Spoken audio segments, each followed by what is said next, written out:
বুধবার বেলা 11টা নাগাদ সাবরুম থানায় আসন্ন লোকসভা নির্বাচনকে কেন্দ্র করে এলাকার শান্তি শৃঙ্খলা বজায় রাখার লক্ষ্যে এক সর্বদলীয় বৈঠকের আয়োজন করা হয়। উক্ত সর্বদলীয় বৈঠকে উপস্থিত ছিলেন মহকুমা পুলিশ আধিকারিক নিত্যানন্দ সরকার, সাবরুম থানার অফিসার্স ইনচার্জ অপু দাস, মনু বনকুল আউটপোস্টের অফিসার ইনচার্জ রূপক বৈদ্য এবং তেপরা মথা বিজেপি, সিপিআইএম, কংগ্রেস দলের নেতৃত্বরা। এই সর্বদলীয় বৈঠকের বিষয়ে বিস্তারিত সংবাদ মাধ্যমকে জানান মহকুমা পুলিশ আধিকারিক নিত্যানন্দ সরকার। আমাদের পূর্ব ত্রিপুরা কেন্দ্রে ইলেকশন তো আপনারা সবাই জানেন যে এটা 26 তারিখে অনুষ্ঠিত হতে যাচ্ছে।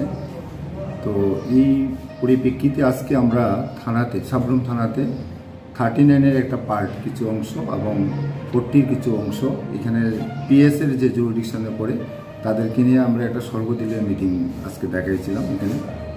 তো কিছু কিছু সমস্যা তাদের আছে, এগুলি তারা আলোচনা করেছেন। আমাদের কিছু কথা বলার ছিল, এগুলি বলেছি, যাতে আমরা আগামী দিন নির্বাচন খুব সুন্দরভাবে সংগঠিত করতে পারি এবং সবাই যাতে জিরো পোল ভায়োলেন্স, মানে যাতে সবাই ভোট দিতে পারে, যাতে ভোটারদের কোনো প্রবলেম না হয়, আমরা এনশিওর করতে চাই। আর বারবার যে পলিটিক্যাল পার্টির তাদের কোনো বক্তব্য আছে কিনা, তারা কোনো পোলিং স্টেশন এখনও তারা কাছে এমন মনে হয় কিনা সেন্সিটিভ বললে যে এখানে আরও জোর দিতে লাগবে প্রশাসনের তরফ থেকে।